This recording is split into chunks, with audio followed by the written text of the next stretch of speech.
शांत है। और जब कहा मैं बड़े परम धाम को जाऊंगा, उनके सबसे प्रिय मित्र उद्धव जी थे।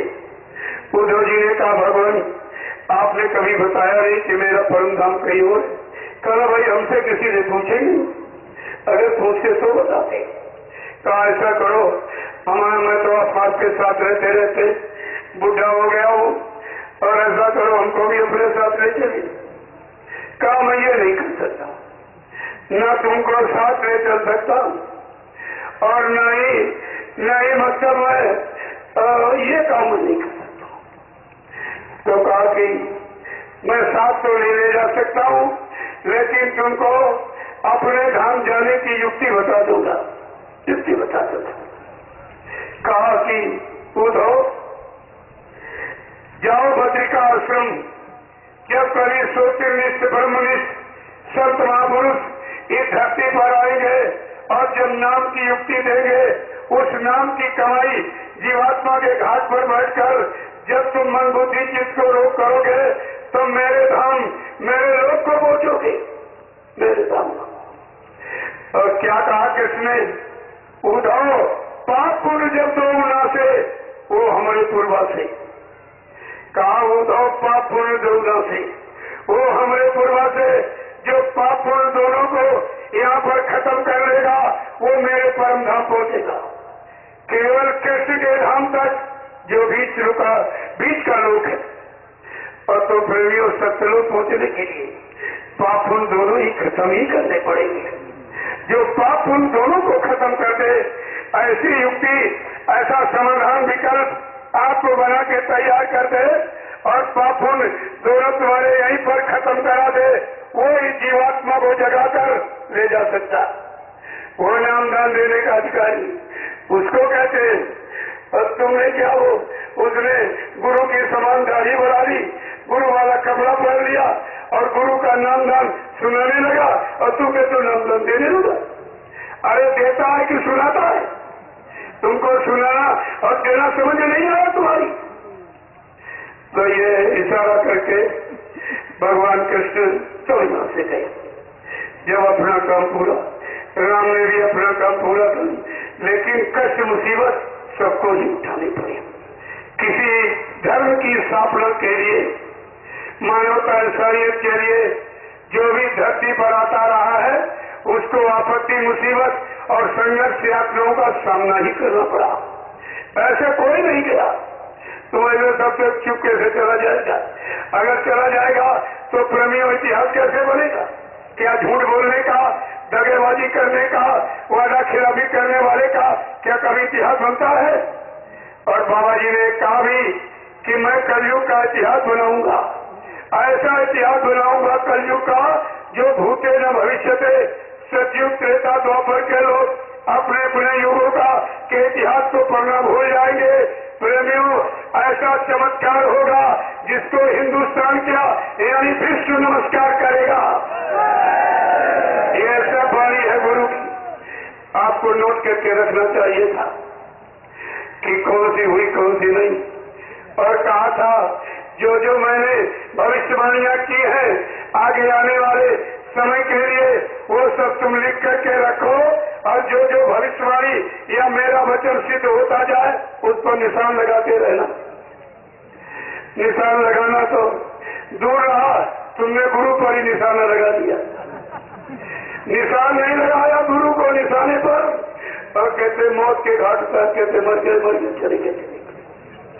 यह तुम्हारी फर्क पहचान है। तुमने किया क्या इतने दिनों? फिर मैं अगर पूछूं तुम्हारा मथुरा जाने का, सत्संग सुनने का, दर्शन करने का और सेवा करने का, प्रचार करने का, नामदान लेकर सुमरन ध्यान भजन करने का आपका मतलब क्या निकला? क्या मतलब तुम्हारा सिद्ध हुआ? सब धोखा, सब झूठ। तो क्या इसी धोखे झूठ के लिए गए थे वहां? अगर किसी से कोई 2-3 हजार रुपए ले लेता कितने बार तगादा करने जाती हो? तुमने गुरु के आदेश पर श्रम समय पूंजी कितनी आपने खर्च की है? बोलो इस तुम्हारी पूंजी की कीमत क्यों चुकाएगा? कोई ऐसा है जो तुम्हारी सेवाओं का यानी श्रम समय पूंजी की नहीं, तुमको खुद ही होश नहीं, तुम तो खुद ही बेहोश हो। यही नहीं तुम्हारी समझ में आ रहा कि हमारा ये काम कौन करेगा, हमारी पूंजी कौन चुकाएगा, हमारा श्रम की कीमत कौन चुकाएगा। अब प्रेमियों, वो काम हुआ है जो सृष्टि में कभी नहीं हुआ। मैं आपसे इसी संदर्भ में एक बात पूछना चाहूंगा कि जब बेटा मर गया तो बाप ने इतने आंसू नहीं गिराए, पति मर गया पत्नी ने इतने आंसू नहीं गिराए जितने इन जल्लादों ने गुरु के पुतले पर इन प्रेमियों के आंसू गिरा दिए। बोलो, इन आंसुओं को कीमत कौन चुकाएगा? है कोई इनकी आंसुओं की कीमत चुकाने वाला? ये समय में सब तुमको चुकाना पड़ेगा। यहाँ इधर इधर से कोई फर्जी बात नहीं, कोई निंदा आलोचना की बात नहीं। हकीकत सत्यता कभी निंदा आलोचना बुराई नहीं होती है। प्रेमियों, सत्य और झूठ को, अच्छाई बुराई को बताने समझाने के लिए आपका स्कूल कॉलेज खोले गए और सच्चाई और बुराई बताने के लिए थाने कचहरी कोर्ट न्यायालय बनाए गए। प्रेमियों, तो ये तो संतों का दरबार है। संत दरबार कभी झूठ को न रखता है, न कभी झूठ को कहता है, न झूठ को कभी समझाता, न लोगों को इशारा करता। ऐसा नहीं कभी होता। तो आपको तो ये सब विचार करके रखना चाहिए। तो यह तो जड़ देश है, काल माया के देश, जड़मत्ता का देश है। तो कहा कि गोस्वामी जी महाराज रामचरितमानस के माध्यम से क्या रात खोल रहे जीवात्मा परमात्मा कि ये बेचारी फंस गई, अब निकल सकती नहीं। जो निकालने के जड़ साधन बनाए गए, पूजा पाठ, तीर्थ व्रत, दान, हवन, जब तबियत, गंगा स्नान, ये सब उसके लिए और खतरनाक सिद्ध हुए। क्योंकि जो शरीर से करोगे तो शरीर को लाभ मिलेगा और आत्मा से करोगे तो आत्मा को लाभ। तो सीधा ही को लाता। पूजा पाठ, तीर्थ व्रत, दान, हवन, जब तबियत, गंगा स्नान, ये शरीर इंद्रियों से करते हो तो शरीर इंद्रियों को लाभ मिल जाएगा। क्या मिलेगा पूजा पाठ से? मान मिलेगा, सम्मान मिलेगा, सामान मिलेगा। अगर आत्मा से भजन करोगे तो भगवान मिलेगा। ये दोनों रास्ते आपके पास, शरीर से भी और आत्मा से भी। इसीलिए संत सदगुरु आत्मा के लिए ही आते हैं और परमात्मा से मिलाने के लिए आते हैं। कोई संसार की जड़ता से, संसार के भोगों से कभी मिलाने के लिए नहीं आते हैं, बल्कि इससे निकलने की आवाज लगा के और निकलने की ताकत, शक्ति आपको देते। उनका काम एकदम सृष्टि में अनोखा होता और आपको ये ध्यान देना चाहिए। इसलिए संत महापुरुषों ने कहा परमेश्वर घट में है और विद्वानों ब्राह्मणों ने कहा परमात्मा मठ में है। अरे ये मठ, मंदिर, गिरजाघर, गुरुद्वारे, इसमें क्या भगवान परमात्मा कभी आया था या आया कभी भविष्य में आएगा? क्या उसके ये रहने के मकान है?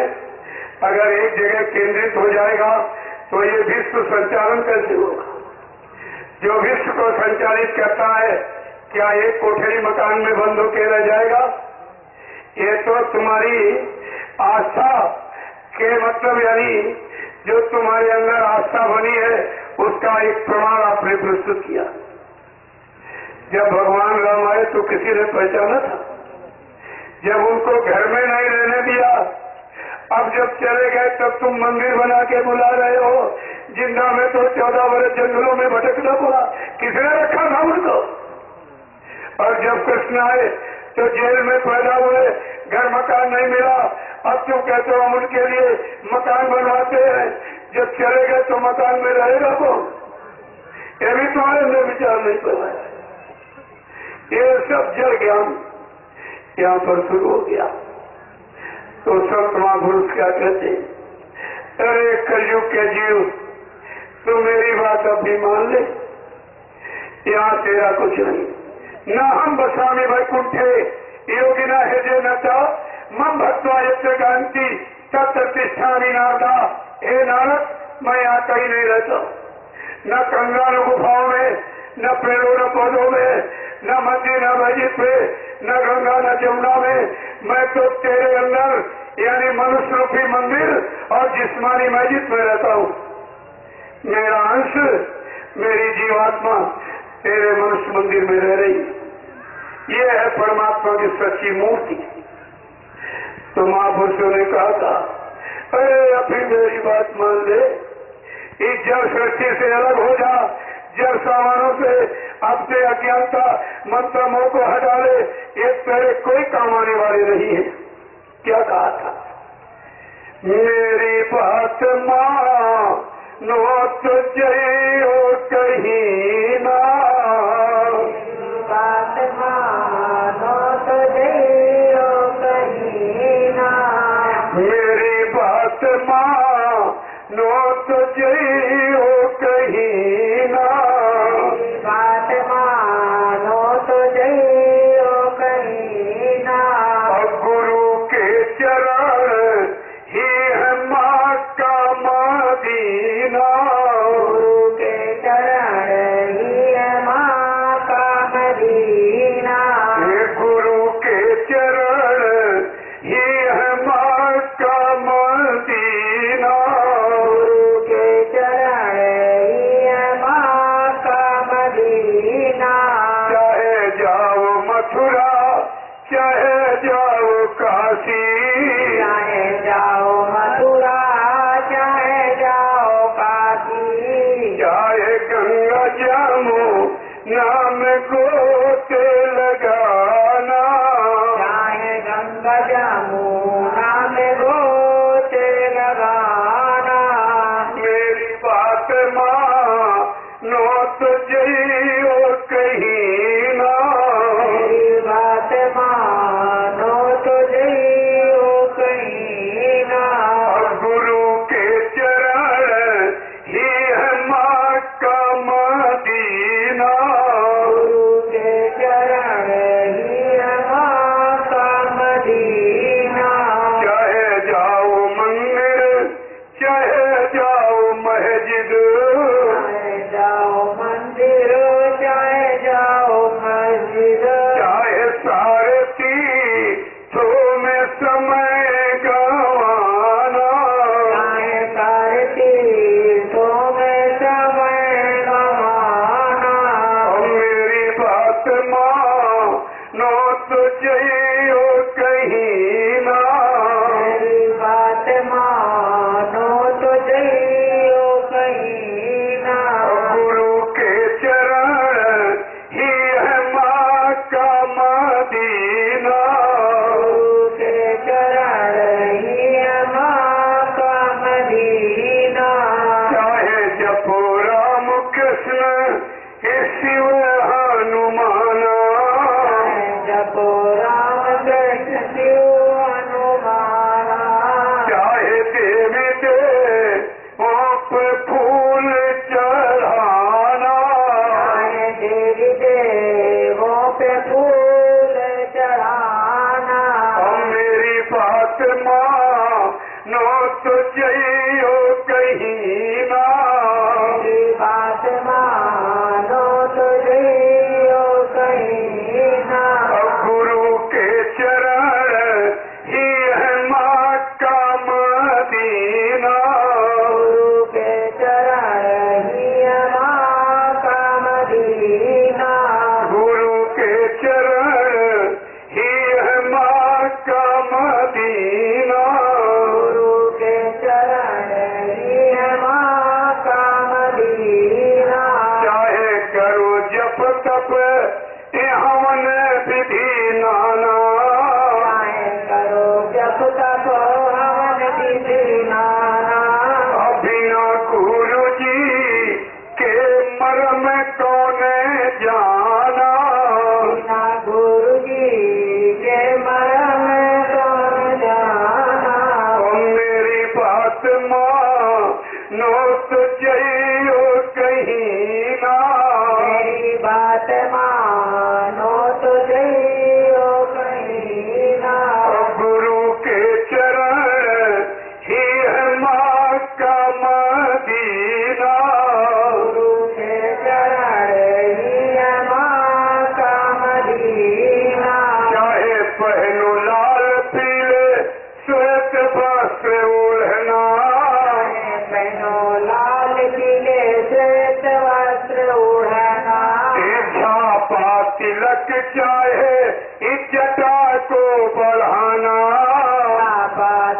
चाहे जटा को बढ़ाना, बिना हरि भजन के मुक्ति नहीं पाना, बिना हरि भजन के मुक्ति नहीं पाना, बिना प्रभु भजन के मुक्ति नहीं पाना, बिना हरि भजन के मुक्ति नहीं पाना। और मेरी बात मानो तो जइयो कहीं ना, मेरी बात मानो तो जइयो कहीं ना, गुरु के चरण ही है माँ का मदीना, गुरु के चरण ही माँ का दीना। प्रेम से बोलो जय गुरुदेव। नाम किसका? प्रभु का प्यारा नाम।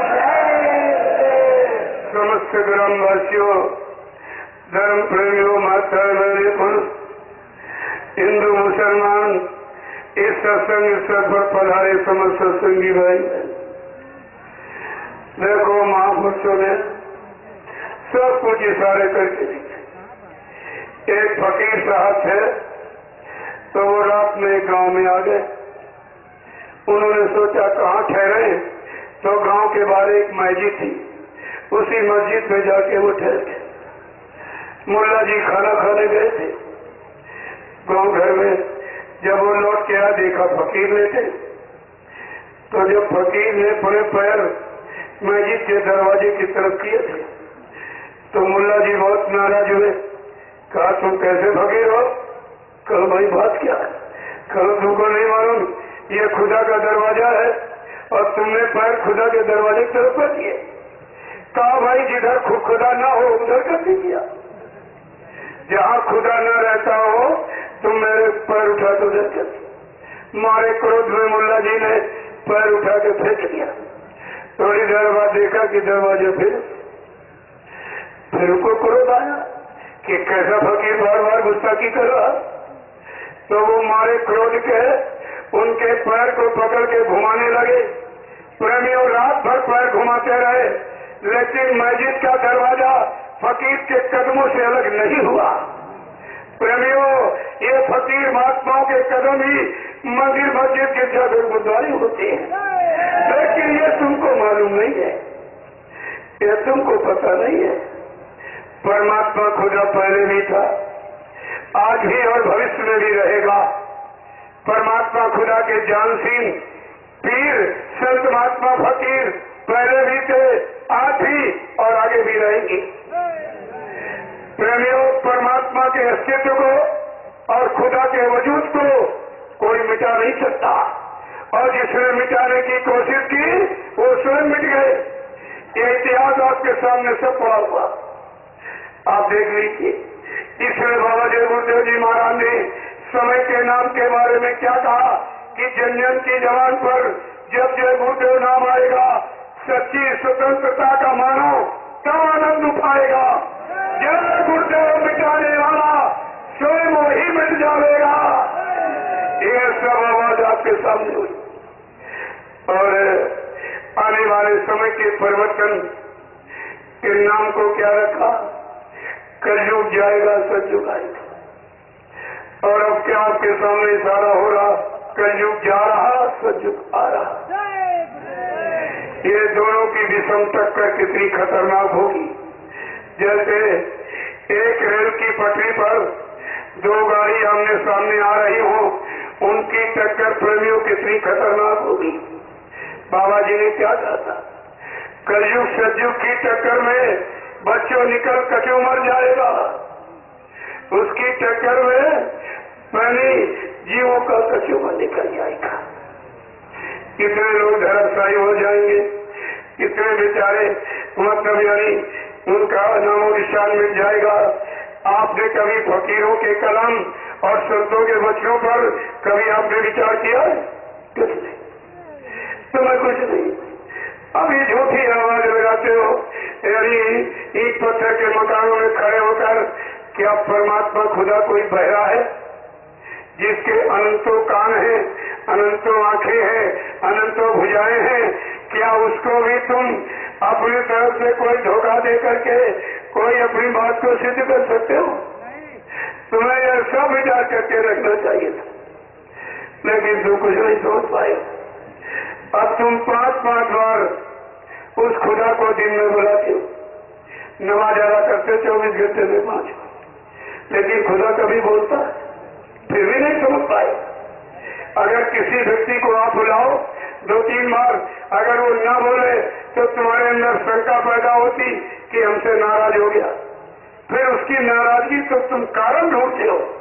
5-5 बार नमाज अदा करने के बावजूद भी तुमने कभी ये विचार नहीं किया आखिरकार खुदा क्यों नहीं बोलता है, क्यों नहीं अपना दीदार दे रहा है, ये तुमको विचार करना चाहिए।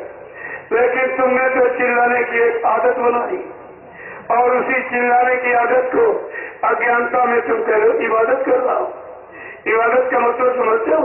इबादत माने ऐसी नेक भरी रहम और दया और खिदमत की आदत को इबादत कहती है। यह इबादत है। पर तुम वो सब झूठी यानी गुनहगार बनकर कटघरे में खड़े होकर ये कटघरा बनाया है तुमने, अपने गुनाहों की माफी मांगने का ये कटघरा मंदिर मस्जिद बनाया, उसी में खड़े होकर तुम अपने गुनाहों की माफी मांगते हो। लेकिन माफी मांगने के बाद बार बार वही गुनाह, बार बार माफी, तुम्हें कौन माफी देगा? इसलिए फकीरों ने इबादत के बारे में क्या कहा? जब तलक तेरे मन में शराफत न होगी, जब तलक तेरे मन में शराफत न होगी, गुनाहों के दिल से इबादत न होगी, गुनाहों के दिल से इबादत न होगी, जब तलक तेरे मन में शराफत न होगी, जब तलक तेरे मन में शराफत न होगी, गुनाहों के दिल से इबादत न होगी, गुनाहों के दिल से इबादत न होगी। रहम करना रहमान इसका हुक्म है, रहम करना रहमान का हुक्म है, रहम करना रहमान इसका हुक्म है, रहम करना रहमान का हुक्म है। जब तलक नेक कर की आदत न होगी, जब तलक नेक कर की आदत न होगी, गुनाहों के दिल से इबादत न होगी, गुनाहों के दिल से इबादत न होगी। ये आवाज युग के मसीह ने दी है, आवाज युग के मसीह ने दी है, ये आवाज युग के मसीह ने दी है, आवाज युग के मसीह ने दी है। करनी की सुनोगे तो कयामत न होगी, सुनोगे तो कयामत न होगी, फकीरों की सुनोगे तो कयामत न होगी, फकीरों की सुनोगे तो कयामत न होगी, गुनाहों के दिल से इबादत न होगी, गुनाहों के दिल से इबादत न होगी। बड़ा वक्त नाजुक इस समझ सोच चलना, वक्त नाजुक समझ सोच चलना, बिना सतगुरु के हिफाजत न होगी, बिना सतगुरु के हिफाजत न होगी, बिना सतगुरु के हिफाजत न होगी, बिना सतगुरु के हिफाजत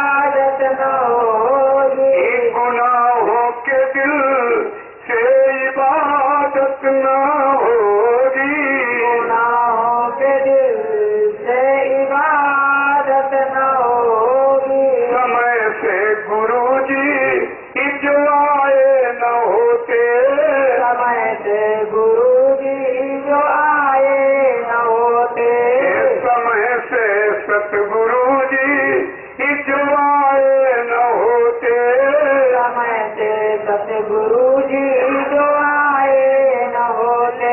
तो सोनी ये जामो की अदालत न होती। सोनी ये जाम की अदालत न होती। तो सोनी ये जाम की अदालत न होती। सोनी ये जाम की अदालत न होती। गुनाहों के दिल से इबादत न होगी। गुनाहों के दिल से इबादत न होगी। करो गुरु का सत्संग नित चेत प्यारे। करो गुरु का सत्संग नित चेत प्यारे। करो गुरु का सत्संग नित चेत प्यारे। करो गुरु का सत्संग नित चेत प्यारे। कहते हैं संत फिर खिलाफत न होगी। कहते हैं संत फिर खिलाफत न होगी। गुनाहों के दिल से इबादत न होगी। गुनाहों के दिल से इबादत न होगी। जब तलक तेरे मन में शराफत न होगी। जब तलक तेरे मन में शराफत न होगी। गुनाहों के दिल से इबादत न होगी। गुनाहों के दिल से इबादत न होगी। जय गुरुदेव। समस्त धर्म प्रेमियों, देखिए समय की पुकार, समय की आवाज समय पर हमेशा संत महात्मा फकीरों ने लगाई।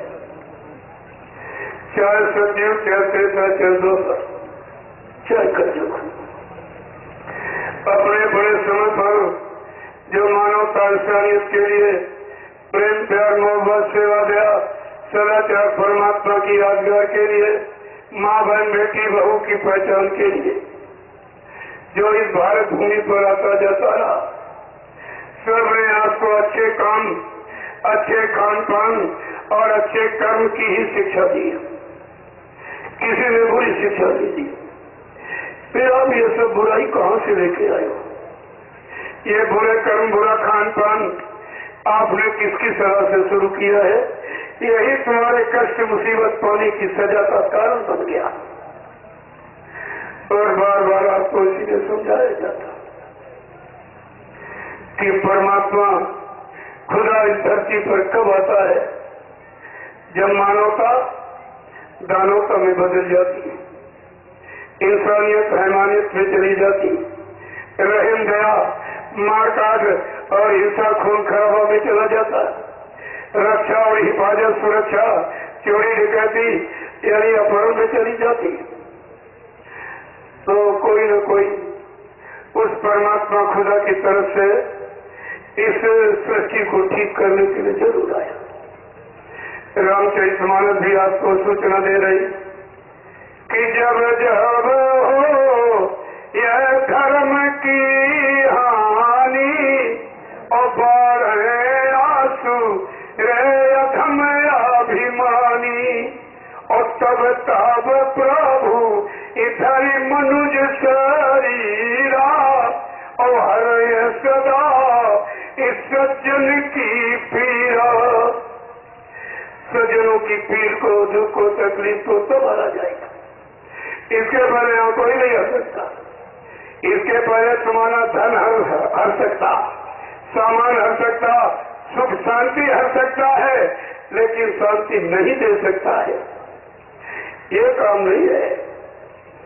और जब द्वापर में व्यवस्था बिगड़ी तो गीता भी इशारा करके कह रही कि यदा यदा ही धर्म ग्लानिर्भवति भारत कि अभ्युत्थानम धर्मस्य इत्तदात्मानं सृजाम्यहम्। जब जब धर्म की हानि हो जाती, मानवता इंसानियत खतरे में चली जाती, प्रेम प्यार मोहब्बत समाप्त हो जाता है, खिदमत सेवा इंसान के दिल से चली जाती है और इंसान शैतान का रूप हो जाता है। तब गीता कह रही कोई न कोई जाता है। लेकिन प्रेमियों गीता इतना कह के शांत नहीं हुई, उसने और कुछ इशारा करके कहा कि जब इंसान राम के दंड विधान को, राम रावण संग्राम को भूल जाता है और कृष्ण के महाभारत जैसे विनाशकारी दंड विधान को जब भूल जाता है और गंदे खान पान में, गंदी संसोबत में चला जाता है और जिसके कारण मारकाट, हिंसा, चोरी, कत्लेआम, व्यभिचार, कुचार और बढ़ जाता है, जिससे कुदरत सजा देने के लिए अकाल मौत दुर्घटनाओं को सामने लाके खड़ी कर देती है, तो कहा उस समय कोई आता है। उस समय कौन आएगा? इस मानव को सतपथ के रास्ते पर लाके खड़ा कौन करेगा? गीता क्या कह रही है कि परित्राणाय साधूनाम विनाशाय दुष्कृताम धर्म संस्थापनानि संभावनी युगे युगे। हर युग में संभव। ये अच्छी स्थिति लाने का अभियान किस पर निश्चित है? हर युग में संभव है जब संत महात्मा फकीर आएंगे, साधु संत महात्मा फकीरों के द्वारा ये काम होगा। तो तुमने गीता का भी इशारा नहीं समझ पाया और लेकिन इनको तुम तो जो वो इशारे समझे न वर्तमान में हिंदुस्तान के आला फकीर बाबा जगबुद्धू जी महाराज जो जन जागरण का संदेशा दे रहे उसको भी आप नहीं सोच पाते। वो भी तुम्हारे बस की बात नहीं थी। न तुमने भूतकाल को जाना और न वर्तमान में इनकी माना, इसलिए हमारा सबका भविष्य अंधकार में खड़ा हो गया। अब इसको उजाले में कौन लाएगा? किसी के अंदर ऐसी ताकत है।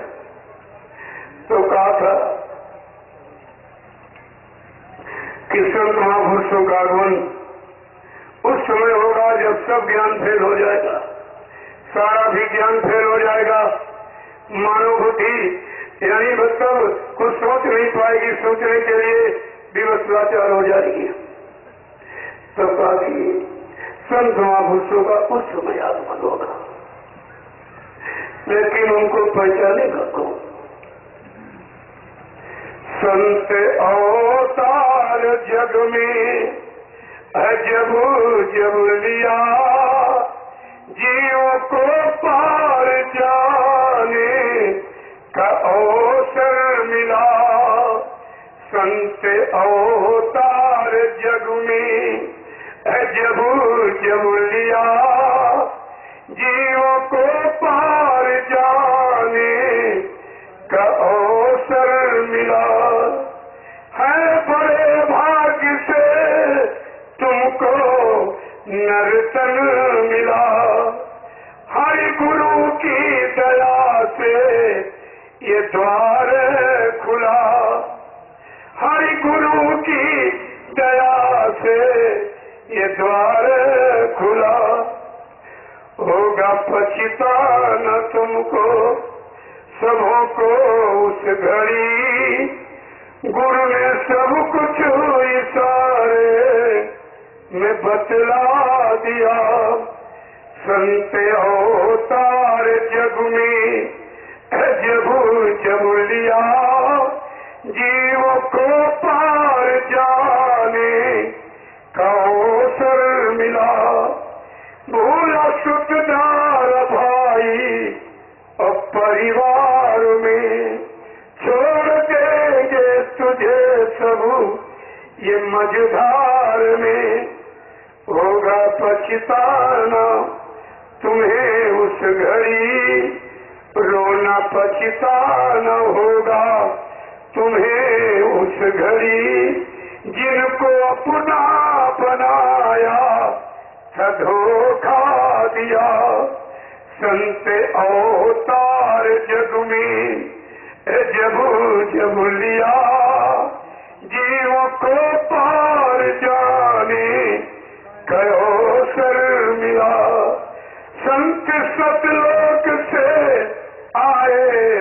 मौज में, फिर रहे अपने जीवों की निज खोज में। संत सतलोक से आए निज मौज में, फिर रहे अपने जीवों की निज खोज में। कैसे तुम कैसे पहचानो? उनका एक ही काम है, अपने जीवों की तलाश करना। संत सतलोक से आए निज मौज में, फिर रहे अपने जीवों की निज खोज में। पाप कर्मों के तेरे न कुछ ख्याल कर, पाप कर्मों के तेरे न कुछ ख्याल कर, नाम का दान देकर के अपना लिया। पाप कर्मों के तेरे न कुछ ख्याल कर, नाम का दान देकर के अपना लिया। संत अवतार जग में जब जब लिया, जीवों को पार जाने का अवसर मिला। काल माया ने कैसा ये चक्करे रचा, काल माया ने कैसा ये चक्कर रचा। ऋषि मुनि योगी सन्यासी कोई ना बचा, काल माया ने कैसा ये चक्करे रचा। ऋषि मुनि योगी सन्यासी कोई ना बचा।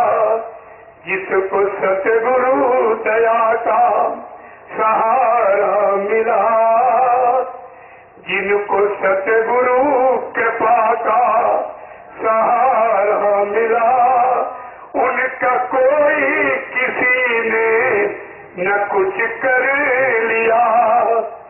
जिनको सतगुरु दया का सहारा मिला, उनका कोई किसी ने न कुछ कर लिया।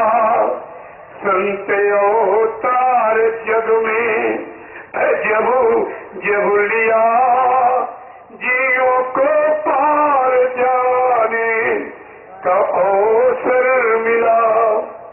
वक्त से जाग कर वक्त को जान लो, वक्त से जाग कर वक्त को जान लो।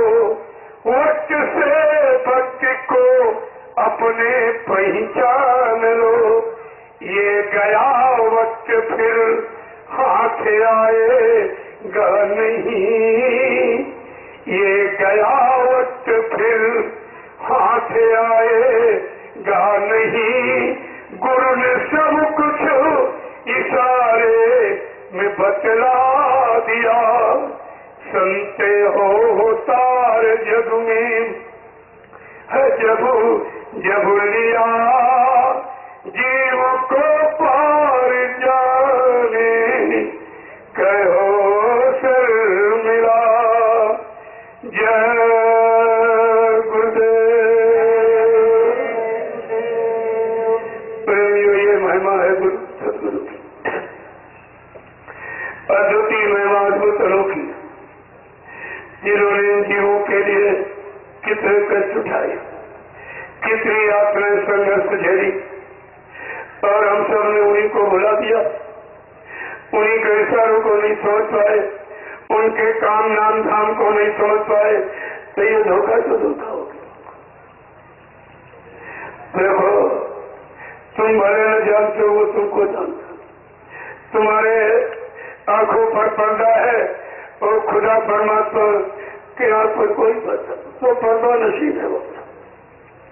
इसलिए तुमसे क्या कहा गया कि है खुदा खुद में खुदी और खुद खुदा से दूर है, और जिसमें जितने देखता सब में खुदा का नूर है।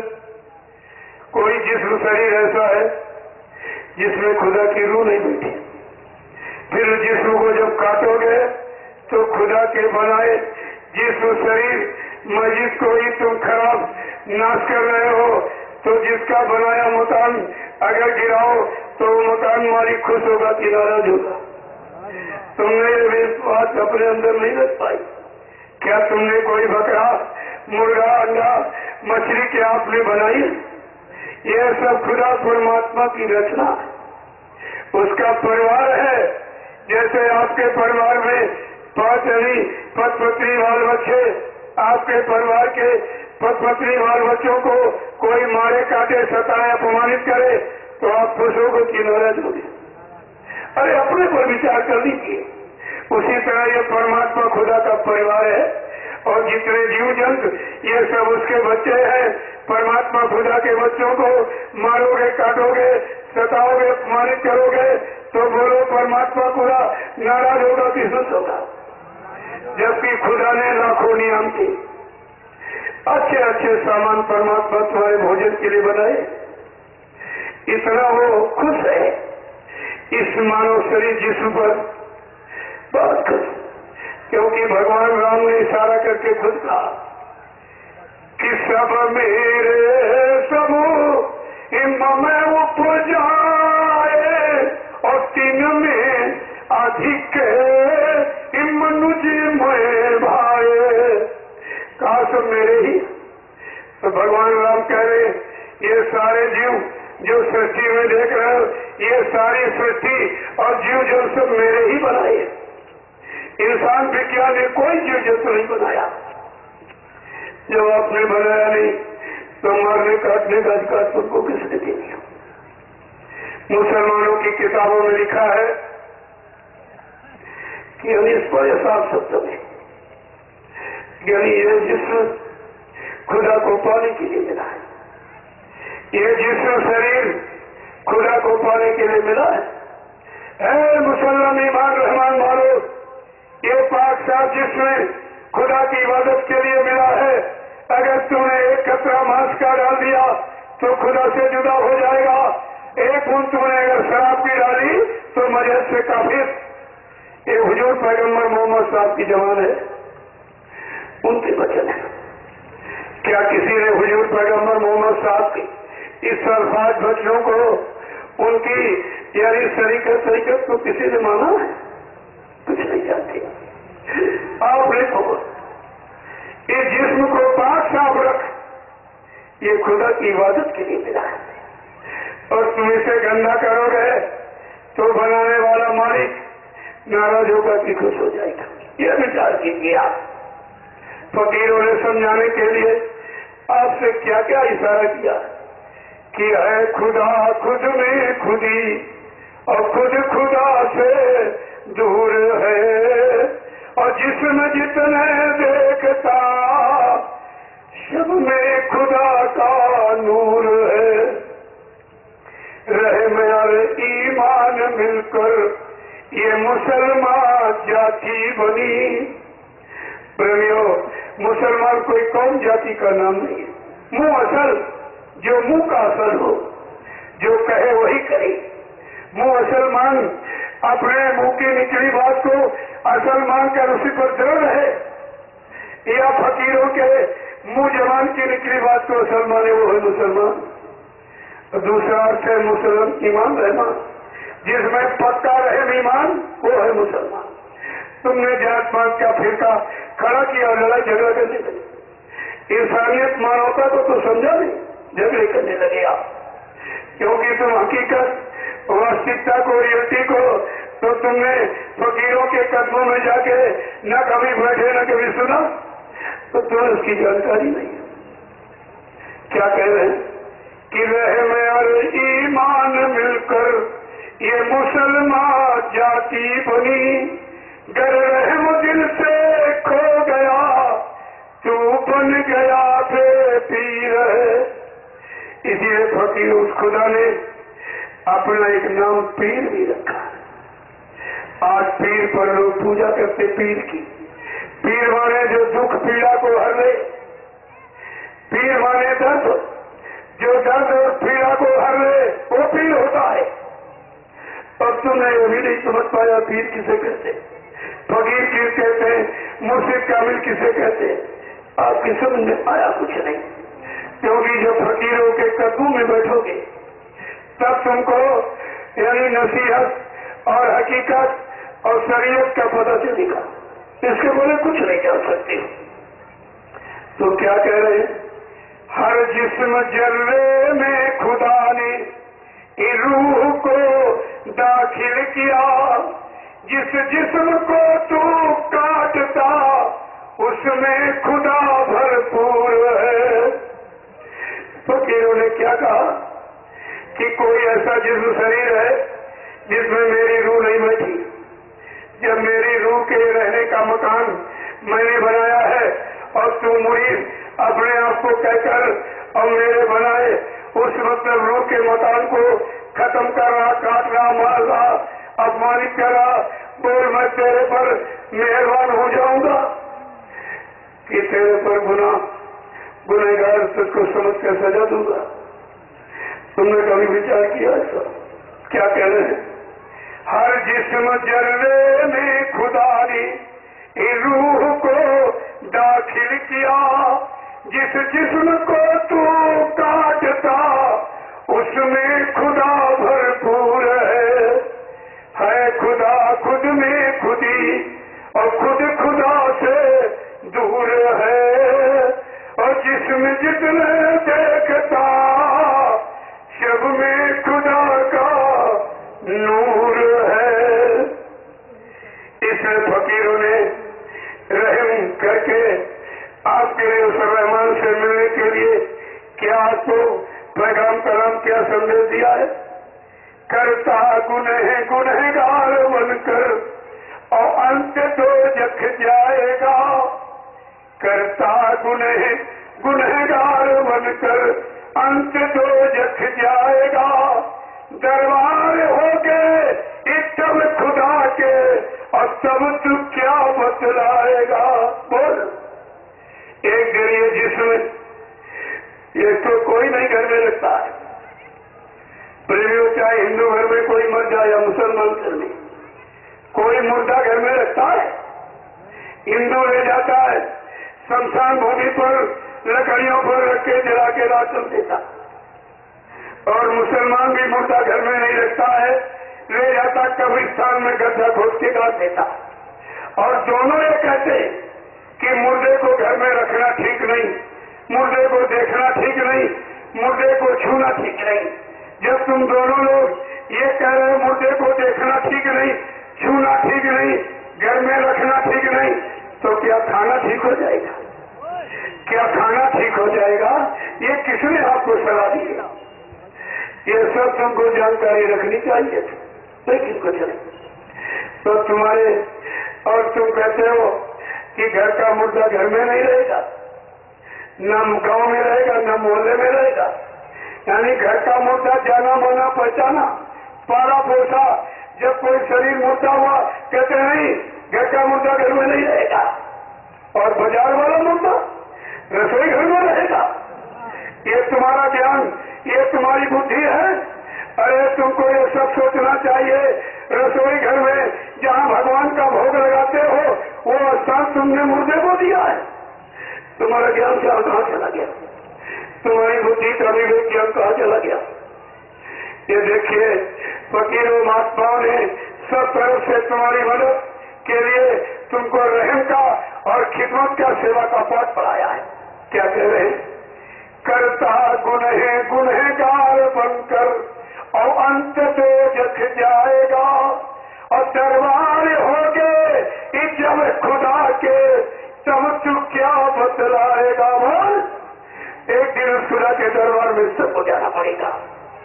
जिसमें शरीर के जवान के स्वाद के लिए तूने परमात्मा के बनाए और खुदा के बनाए कितने जीवों का तुमने मारा काटा सताया अपमानित किया है।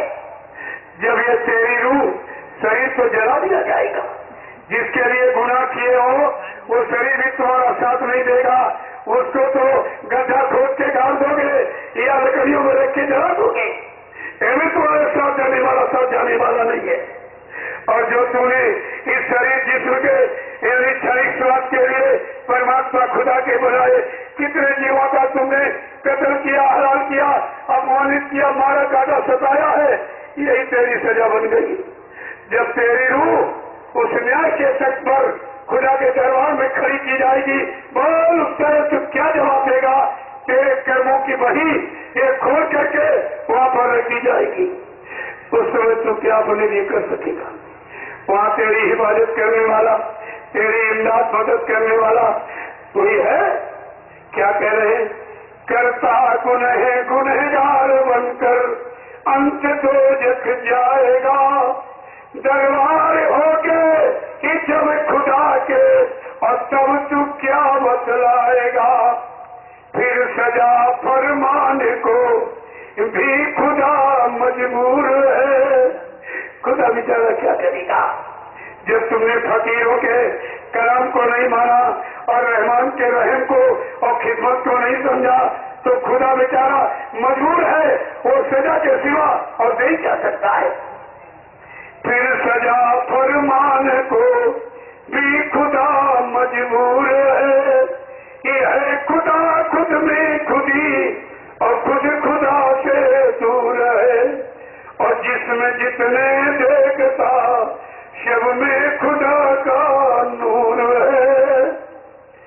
इसलिए फकीरों, पीरोलियों ने, संत महात्मा पैगंबरों ने आपको अंतिम सलाह क्या दी कि शुक्र कर ले उस खुदा का, शुक्र कर ले उस खुदा का, और जिसमें ये दिया उस खुदा का शुक्र गुजार कर, जो 4,84 लाख नरकों की योनियों में भ्रमण करने के बाद ये मानव योनि मनुष्य मंदिर जिस्मानी मस्जिद आशीर्वाद परमात्मा खुदा ने अपने पाने के लिए तुमको दे दिया है।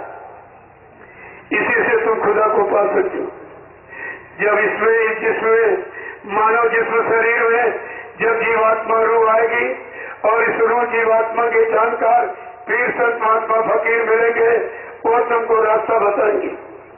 उनके पास जीवात्मा रूह को जगाने का, परमात्मा खुदा के मिलने मिलाने का उनके पास रास्ता है, युक्ति है। प्रेमियों, इसी युक्ति को कहते हैं नामदान, नाम की युक्ति, दूसरी कोई युक्ति नहीं। और क्या कह रहे हैं कि शुक्र कर ले उस खुदा का, और जिसने ये दिया, और पाक रखी इस जिस्म को सबने इसे सिजदा किया।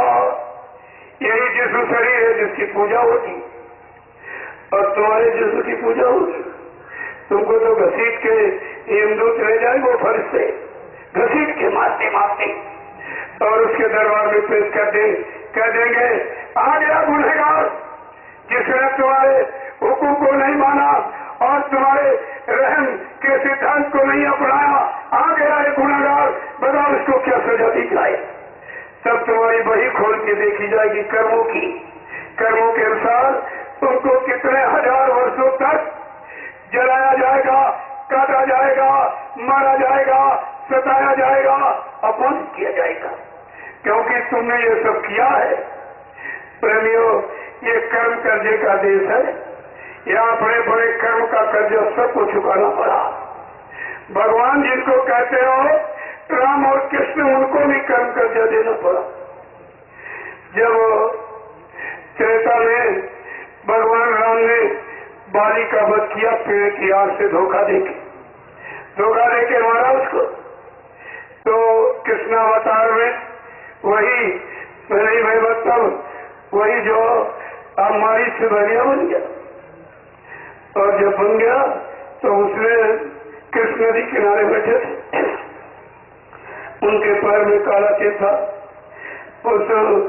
मतलब उसने बहरिया ने दूर से देखा, ये तो हिरने की आंख सी चमक रही, हिरने की आंख चमक के साथ के बाण मारा, कृष्ण का पैर छिलनी हो गया, बड़े जोर से चिल्ला उठे, चिल्लाने की आवाज सुनकर बहरिया ने समझा शिकार हो गया।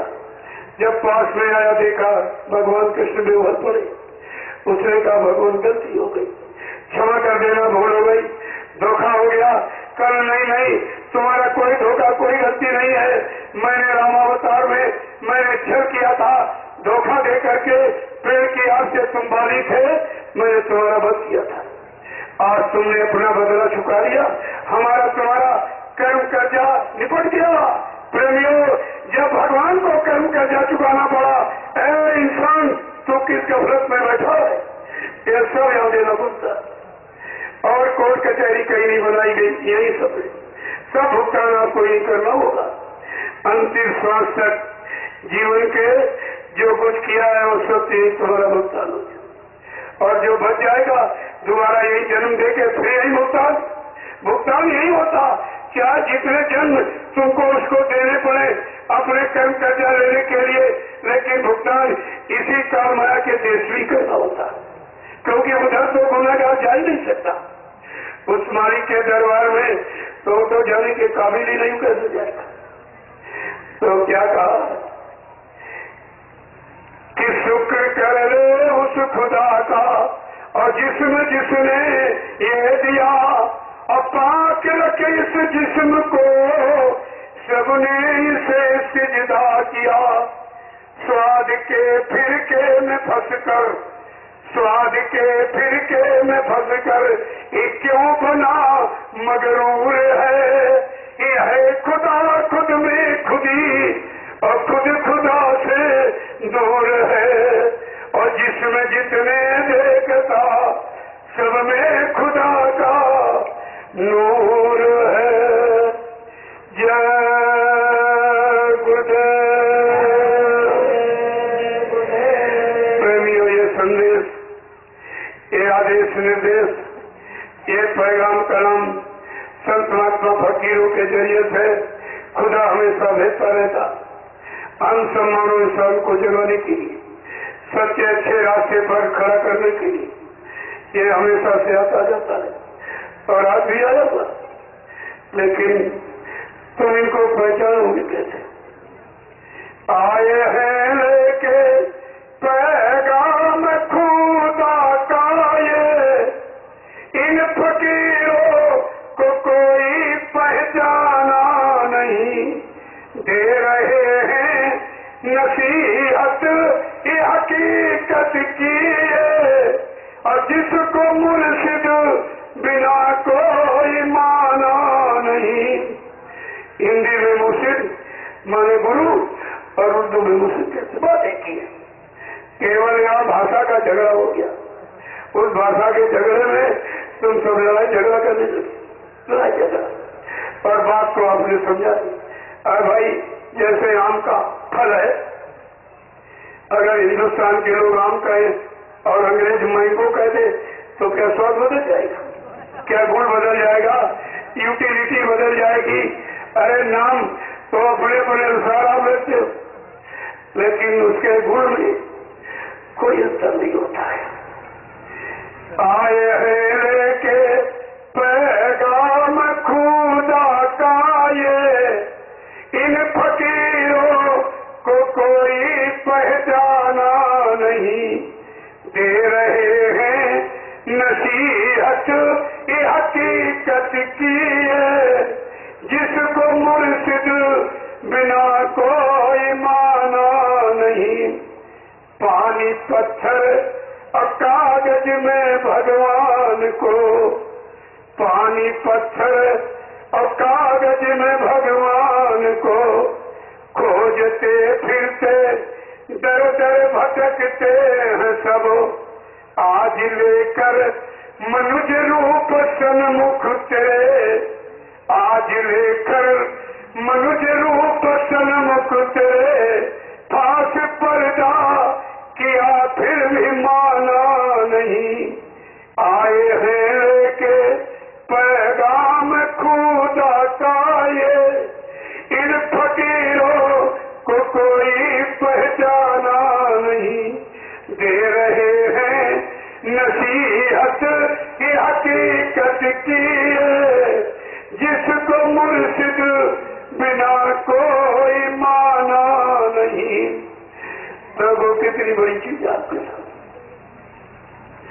इसलिए आपसे समय की आवाज महापुरुषों में लगा दी, और आपको इस आवाज को समझना चाहिए। आवाज से तुम सबको पहचानते हो, पशुओं को, पक्षियों को। पक्षी कितनी आड़ में कोयल तोता बैठा कर बोलते फौरन पहचान जाओ। आवाज से यहाँ पहचान होती है। और साउंड और लाइट, आवाज और प्रकाश दो ही आधार है। डर कहाँ लगता है आपको? रात में अपने घर में तुमको डर लगता है, किसलिए कि प्रकाश नहीं है, कोई आवाज नहीं बोल लेगा। अरे जब तुमको तुम्हारे अपने घर में तुमको डर लगता है, रात में अंधेरे के कारण कोई बोलता नहीं। अगर साउंड लाइट होती तो आपको डर नहीं लगता। ऐसे मनुष्य रूपी मंदिर में ये डर कब तक है? जब तक वो लाइट यानी मतलब उजाला, वो प्रकाश और वो नहीं देख लेगा आवाज, तब तक ये डरती रहती है। इसीलिए संत महापुरुषों फकीरों ने आपका आधार नाम बनाया और कहा जब ये आवाज मिलने लगेगी, इसी को मनुष्य मंदिर में ब्रह्मवाणी, आकाशवाणी, अनहदवाणी कहते हैं। मुसलमान फकीरों ने इसी को कलमा और आयत कहा है। लेकिन ये मनुष्य मंदिर में इसी जिस्मानी मस्जिद में होता, वो ईट पत्थर वाले में कुछ नहीं, वो तो तुमने बनाई। वो इंसान का बनाया और ये भगवान का बनाया। तुम्हें तो यही तो विचार कर लेना चाहिए।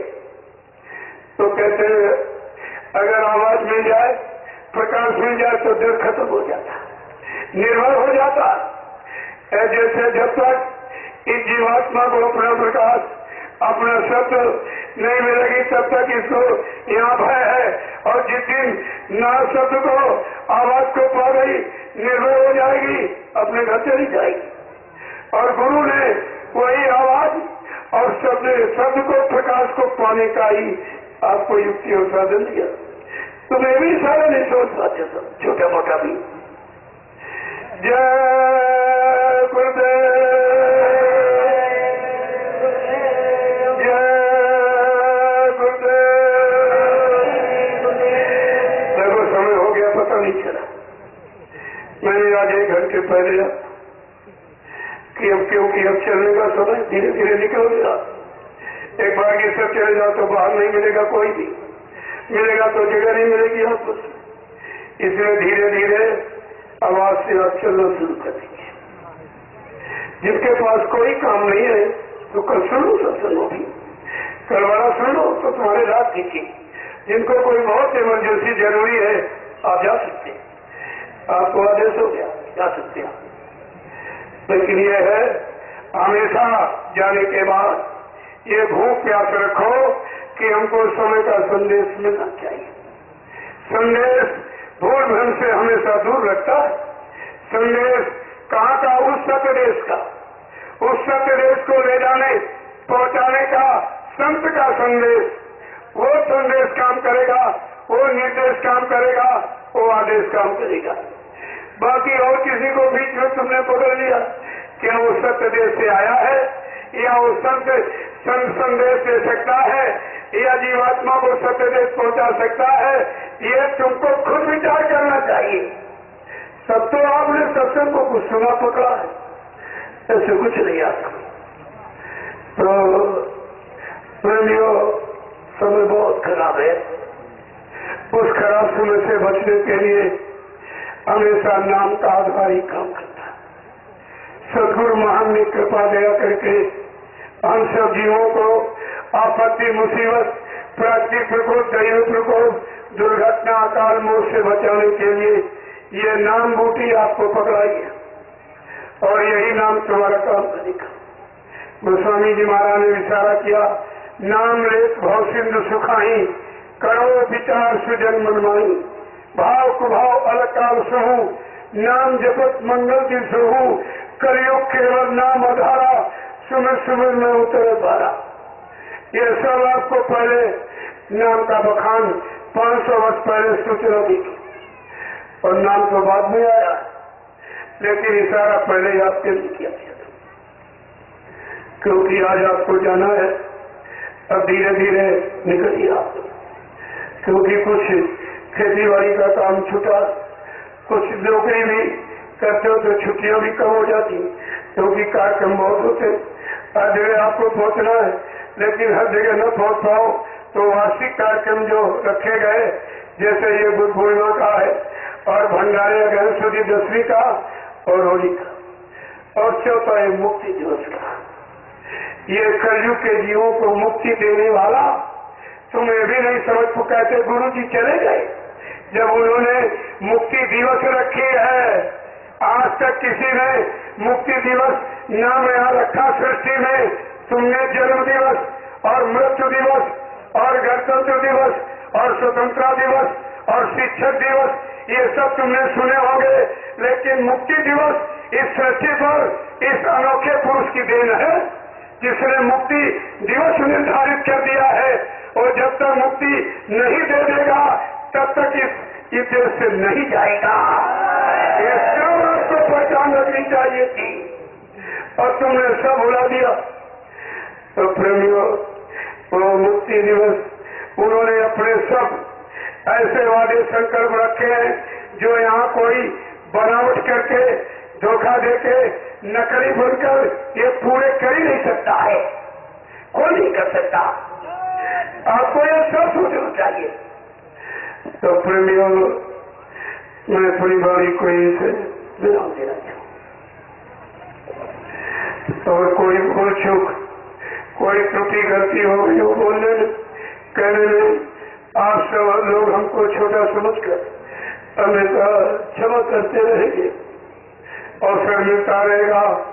आप सबके दर्शन करता रहूंगा, गुरु के वचनों को खोल के आपके सामने रखता रहूंगा और समय से याद कराता रहूंगा। मेरा तीसरा कोई काम नहीं। और मैं तो सबको बुलाता हूँ, सब आइए बैठिए सुनिए आप। मैं कोई अपने स्वार्थ लोभ लालच मान सम्मान की बात कहूँ तो कभी मत मानना, लेकिन अगर आप सत्संगी हो, गुरुमुखी हो, तो गुरु के वचन आज नहीं तो कल आपको मानने ही पड़ेंगे। आप जाओगे काम से, कोई रास्ता तुम्हारे पास नहीं है। इसलिए मेरी अंतिम प्रार्थना आपसे है कि आप लोग भजन करने लगो, भजन करने लगो, सारी शंकाओं का समाधान हो जाएगा। कोई किसी तरह की शंका तुम्हारे दिल दिमाग में रह नहीं पाएगी अगर आप भजन करने दो। मैं तो दावे के साथ कह रहा हूँ, अगर 1.5 घंटा सुबह 1.5 घंटे शाम को आत्मा के घाट पर बैठकर नाम की कमाई जैसे गुरु ने आदेश देकर कई मन बुद्धि चित्त को रोककर अगर तुम सब लोग करने लगो तो 8-9 महीने के बाद तुम सब लोग यही कहोगे कि गुरु महाराज जीवित है। मैं हवा में बातें करने नहीं आया, लेकिन प्रेमियों ये सब करना पड़ेगा। अब वो समय निकल गया, 1000-2000 रुपए किराया भाड़ा लगाया और मथुरा पहुंच जाते थे। वो समय निकल गया।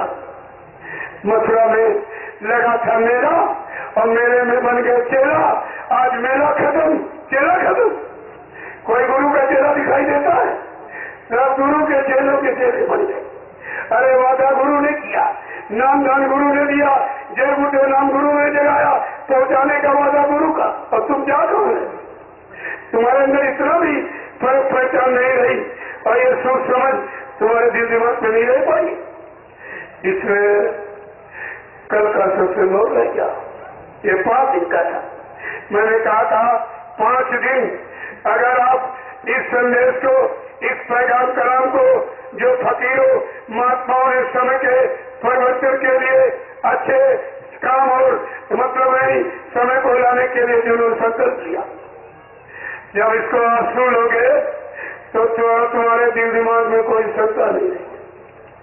क्योंकि मैं कोई निंदा आलोचना बुराई नहीं है, मेरा काम नहीं है, लेकिन हकीकत को कहने में कसर नहीं रखता हूँ। अब कोई चोरी कर रहा हो उससे कहो रे भाई चोरी करना बहुत बड़ा पाप, तुम बहुत बड़े पापी हो, तो वो तो यही कहेगा तुम्हारी निंदा आलोचना बुराई करते हो। लेकिन प्रेमियों सिद्धांत क्या कहता? सैद्धांतिक दृष्टिकोण से यह सब क्या है? मैंने भी कुछ नहीं कहा, केवल इशारे किए।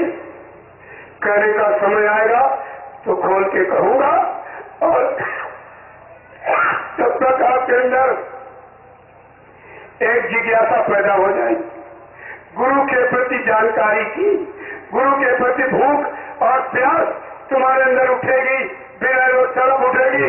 तब ये सब खोल के तुम्हारे सामने रख दिया जाएगा। लेकिन मैं यही कहता हूँ, उस समय वो बेचारे कहाँ जाएंगे जो भटकते, उनका क्या होगा?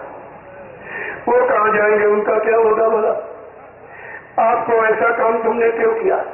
तुम चले गए थे, चले जाते, लेकिन प्रेमियों को जो तुमने गुरु की दया की बाउंड्री के बाहर किया है, क्या ये छोटा मोटा अपराध है?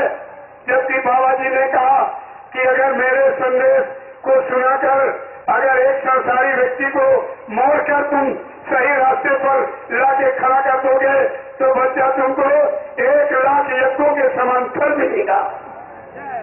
तुमने उस फल को ठुकरा दिया, गुरु के वचन वाणी का तिरस्कार कर दिया, और तुमने एक जीव यहाँ लगाया नहीं है, और गुरु की मेहनत के द्वारा लगे करोड़ों जीवों को अपने स्वार्थ लोभ लालच के लिए आपने गुरु की दया की बाउंड्री के बाहर कर दिया। बोलो ये तुम्हारा अपराध यानी क्षमा करने योग्य है? क्या ये प्रेमी क्षमा कर देंगे जब ये जान जाएंगे? तो मैं अभी तो प्रार्थना कर रहा हूँ और सबसे प्रार्थना कर, सब लोग वापिस लौट आइए, चुपचाप बैठ के भजन करने लगो।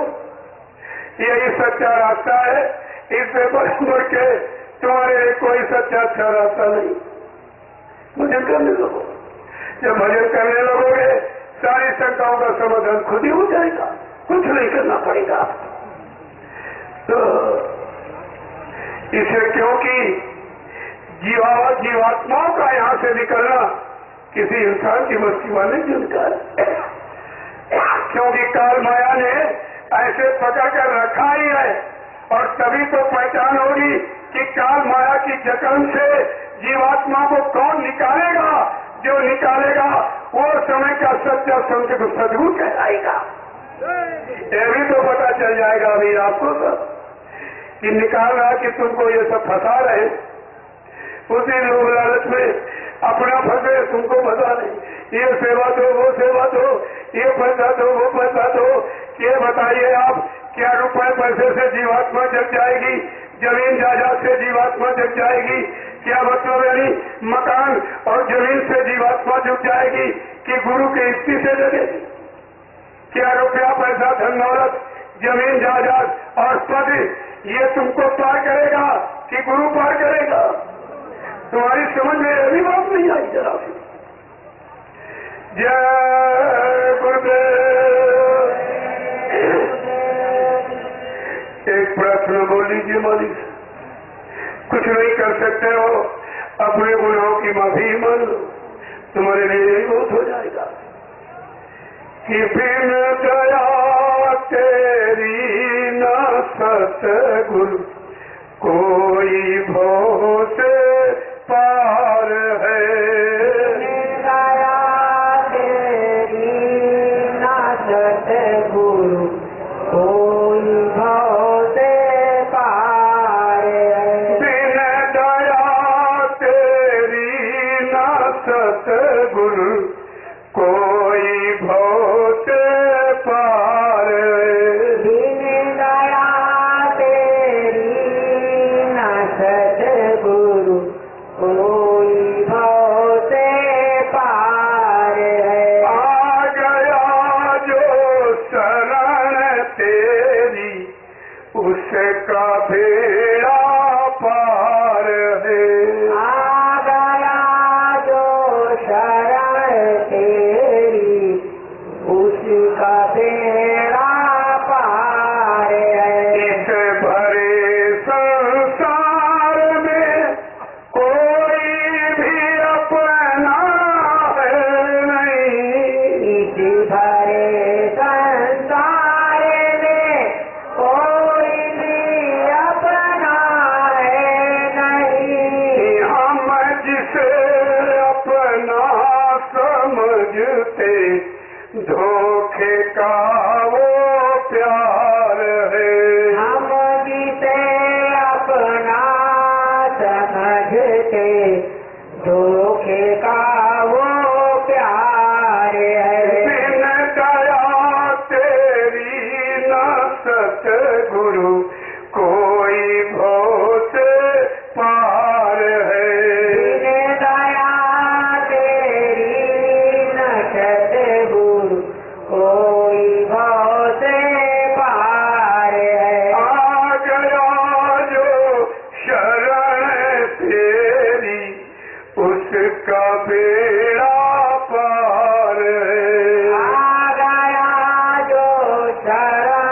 तेरी उसका बेड़ा पार है। रूप धन बल मद में भूला ना तुझे कुछ ज्ञान रूप धन मद में भूला ना तुझे कुछ ज्ञान है। जब निकल जाएगी श्वासा ये सब पड़ा बेकार है। जब निकल जाएगी श्वासा सब पड़ा बेकार है। जब निकल जाएगी श्वासा ये सब पड़ा बेकार है। जब निकल जाएगी श्वासा ये सब पड़ा बेकार है। बिन दया तेरी न सतगुरु कोई भव से पार है। बिन दया तेरी न सतगुरु कोई भव से पार है। आ गया जो शरण तेरी उसका बेड़ा पार है। आ गया जो शरण तेरी उसका बेड़ा पार है। पानी पत्थर कागजों में ढूंढता भगवान को। पानी पत्थर कागजों में ढूंढता भगवान को। है खुदा खुद में खुदी इसका नहीं कुछ ज्ञान है। है खुदा खुद में खुदी इसका नहीं कुछ ज्ञान है। है खुदा खुद में खुदी इसका नहीं इतवार है। है खुदा खुद में खुदी इसका नहीं इतवार है। गुनाहों से भरा गुरु आपके कदमों पर गुनाहों से भरा गुरु आपके कदमों पर गुनाहों से भरा गुरु आपके कदमों पर गुनाहों से भरा गुरु आपके कदमों पर पार करना या ना करना आपको अधिकार है। पार करना या न करना आपको अधिकार है। पार करना या ना करना आपको अधिकार है। पार करना या न करना आपको अधिकार है। लागे लगन तेरे भजन की इन्नाथ ये वरदान दो। आगे लगन तेरे भजन की नाथ ये वरदान दो। लागे लगन तेरे भजन की इन्नाथ ये वरदान दो। आगे लगन तेरे भजन की नाथ ये वरदान दो। ये हमारी आरज़ू बस आपसे सरकार है। ये हमारी आरज़ू बस आपसे सरकार है। ये हमारी आरज़ू बस आपसे सरकार है। ये हमारी आरज़ू बस हाथों से सरकार दिन दया तेरी न सतगुरु कोई भव से पार। दिन दया तेरी न सतगुरु कोई भव से पार। आ गया हूँ शरण तेरी मेरा भी उद्धार हो। आ गया हूँ शरण तेरी मेरा भी उद्धार हो। जय गुरुदेव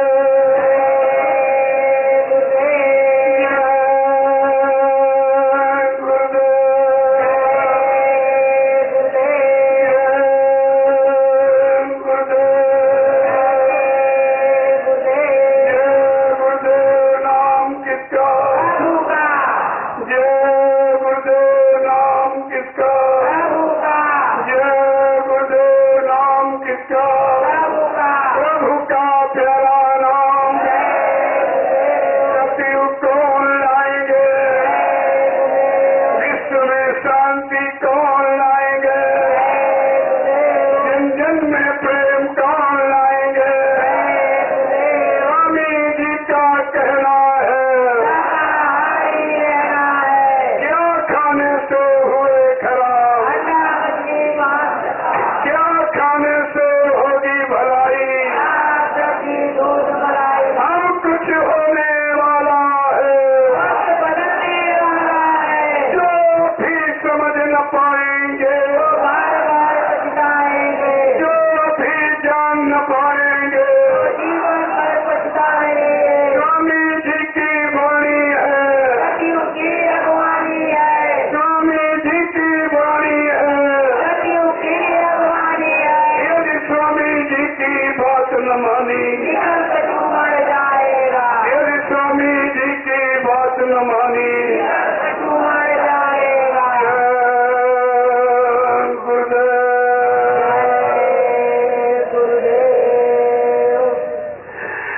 प्रेमियों, एक दिन और बचा। ये 5 दिवसीय गुरु पूर्णिमा पावन महान पर्व आध्यात्मिक सत्संग समारोह जन जागरण का ये अभियान जो हिंदुस्तान में चलाया जा रहा है, आपके यहाँ कल समापन हो जाएगा। तो कितने प्रेमी आए? ये तो बहुत चले गए, तो कल ही पूजा करके निकल गए सब, क्योंकि इशारा हो जाता धीरे धीरे निकल जा। लेकिन 31 तारीख की जो भीड़, क्या इसको कोई छिपा लेगा? ये कोई कमरे में बंद करने वाली, कोई जेब में रखने वाली भीड़ है? अगर इसको जो तुमने छिपाया है ये तुम्हारे पर दोष लगेगा।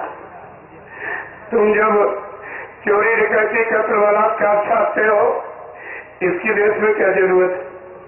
क्या धार्मिक देश के लिए अच्छा है ये सब? और ये जो सत्य संदेश गुरु की वाणी का, यानी संतों की वाणी का, जो देश समाज की उन्नति उत्थान के लिए इन्होंने इतना बड़ा संकल्प और प्रतिज्ञा की है कि अच्छी व्यवस्था लाऊंगा, यह सब, तो क्या इसको छापने की जरूरत नहीं है? जब भविष्य में व्यवस्था आ जाएगी तो तुम कहाँ मुंह दिखाने जाओगे, ये बताइए आप। क्या उस समय मुंह दिखाने का भी तुम रहोगे? इसलिए मैंने सबको मौका दिया। आइए बैठ के सुनिए आप, ये सबको इसकी जरूरत है। हर शख्स न्याय चाहता है, हर शख्स सुख चाहता है, शांति चाहता है, रोजी रोटी चाहता है, मतलब रक्षा सुरक्षा हिफाजत चाहता है। तो क्या यहाँ और कुछ कहा जा रहा? जिसकी जरूरत है वो सब की, और केवल कहा ही नहीं जा रहा, आगे आने वाले समय में तुमको सब करके दिखा दिया जाएगा, तब तुम्हारी समझ में आ जाएगा ये सब क्या है।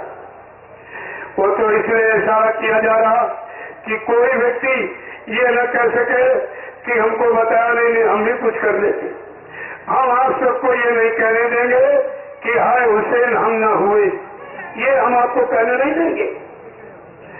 इसलिए इस मोटी बात को आप घर में बंद कर रखिए। क्योंकि आप जाना है लोगों को, तो देख रहे हो आप मतलब 3 दिन से तो मिल ही रहे हो और मैं आप सबको प्रणाम ही करता रहता हूँ। हमारे यहाँ कोई छोटे बड़े की बातें नहीं, कोई मान सम्मान की बात, अभिमान की नहीं। ये तो मर्यादा है मतलब यानी, और तुमको ये मालूम नहीं कुछ, ये सबका उत्तरदायित्व। एक दूसरे को झुकना जब सिखाया जाए तभी तो लोग झुकेंगे। जब झुक के बताया जाएगा तब आपको मालूम हो जाएगा। और गुरु नवे जो शिष्य को सच्चा साधु जान, कबीर साहब ने यही कहा। तो तुमको ये सब जानकारी गुरु बच्चों से कर लेनी चाहिए। तो आप ये प्रसाद जरूर लेना ना। और जो गुरु पूजा का, गुरु की दया का, कृपा मेहरबानी का और बरकत का जो प्रसाद अगर ना लिया तो लेके जाना वहां से।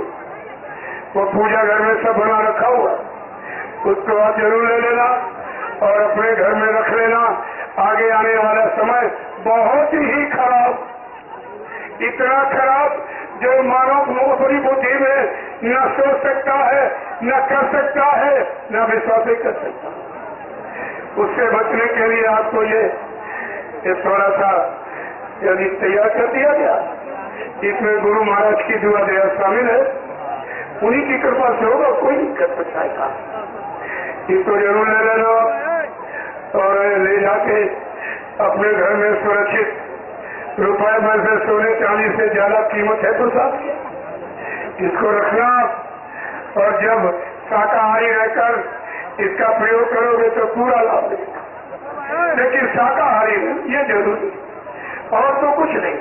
न आपको साधु बनाया जाता, न घर गृहस्थी परिवार आपकी छुड़वाई जाती, न बाल बच्चों से दूर किया जाता, न खेती दुकान दफ्तर आपकी बंद कराई जाती, न कोई जात पात आपकी बिगाड़ी जाती।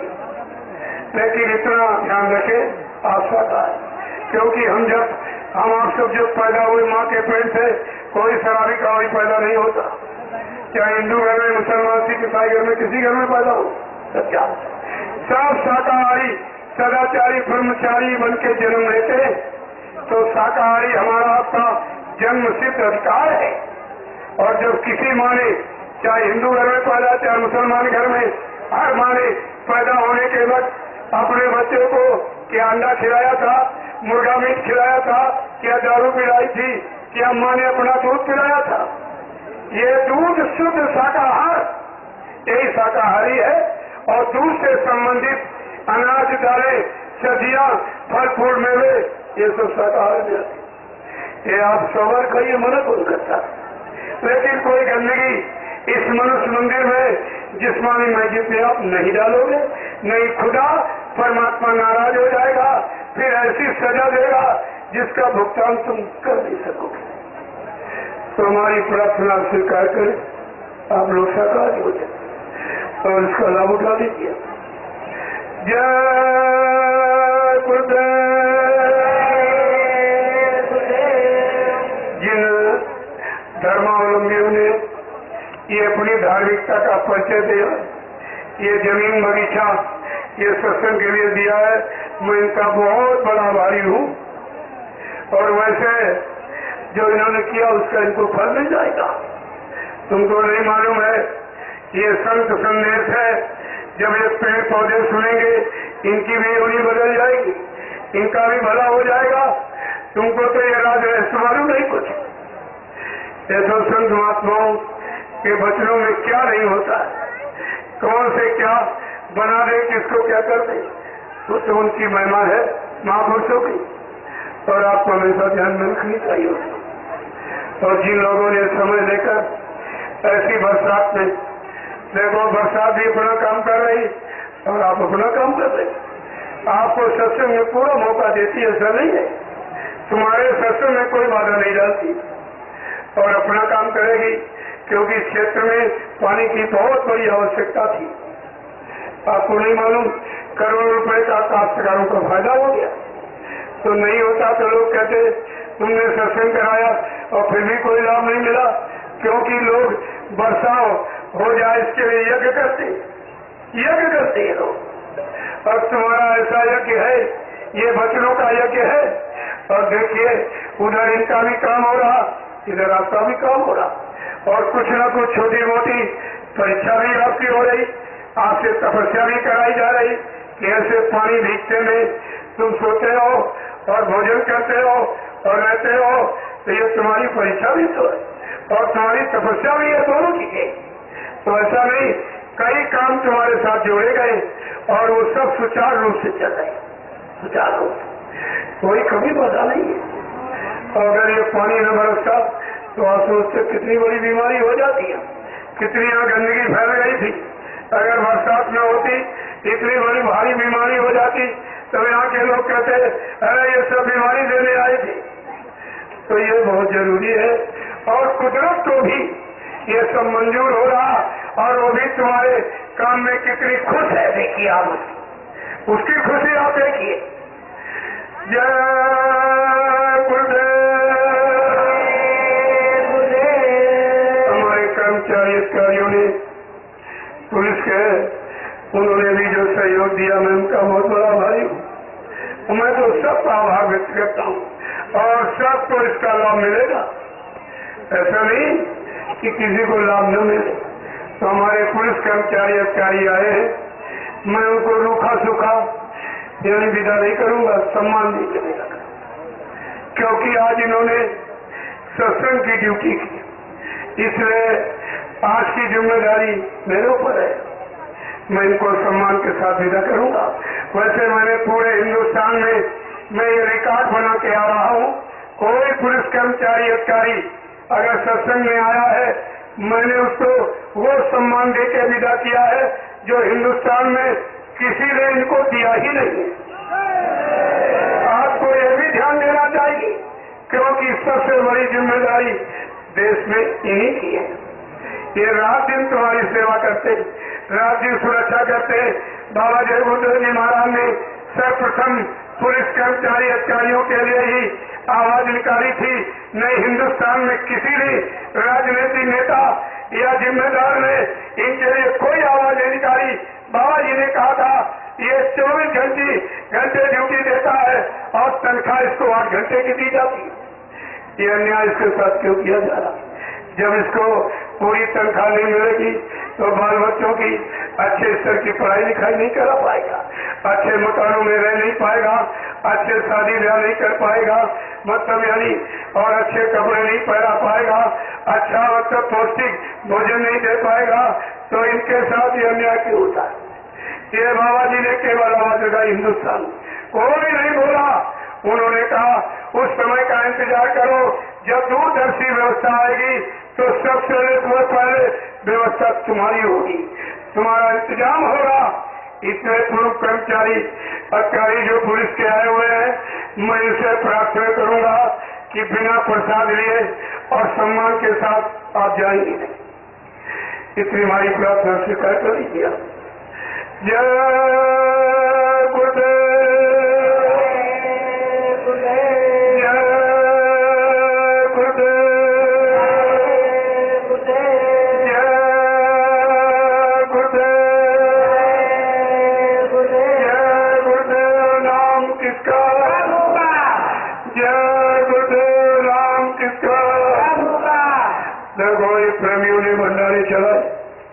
जिसने जो भी सेवा की है उस सेवा को उसको फल जरूर मिलेगा। ऐसा नहीं आपको फल नहीं, कोई इस मैदान से खाली नहीं जाएगा। 2 आने 4 आने 6 आने 8 आने लाभ अपनी अपनी सेवाओं का अपने अपने भाव विचारों के अनुसार सबको मिलेगा।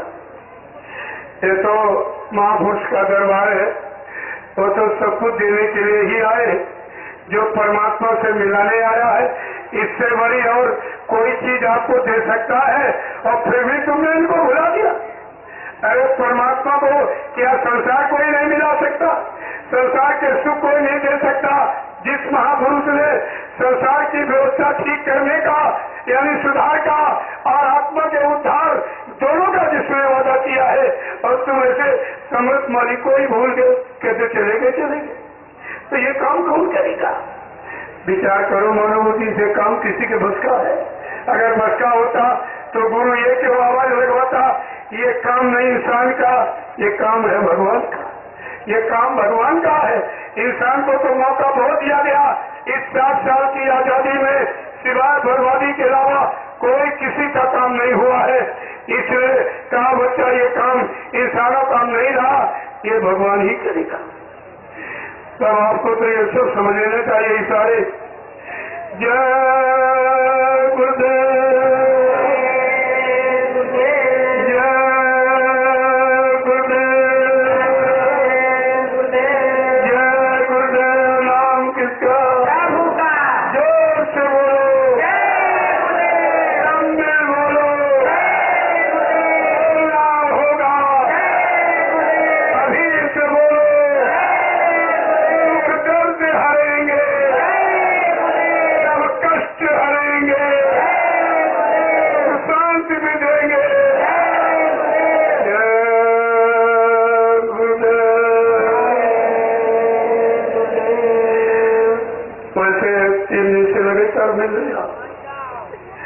तो आपको आदेश हो गया, आप जाइए।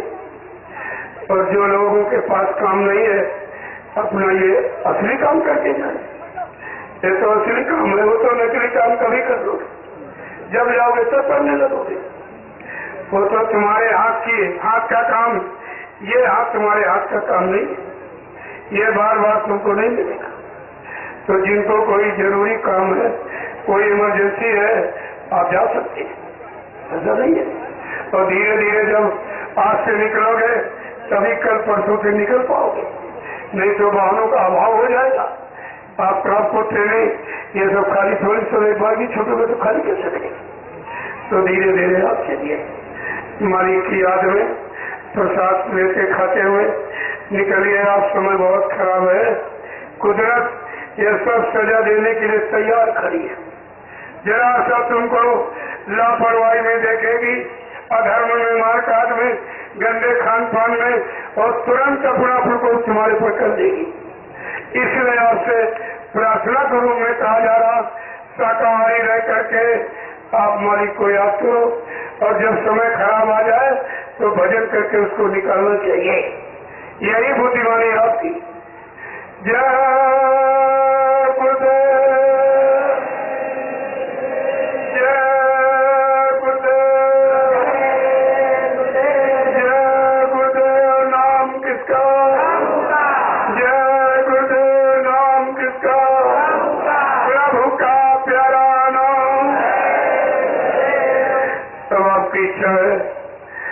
मेरी तो कोई इच्छा नहीं, मैं तो पहले कह दिया मुझको कुछ नहीं चाहिए, लेकिन हम मानते नहीं, जबरदस्ती कहते 1 रुपए 2 रुपए 10 रुपए 20 रुपए हमारा ले लो, इसी सत्य प्रचार अच्छे सत्य काम में, आध्यात्मिक काम में लगा दीजिए।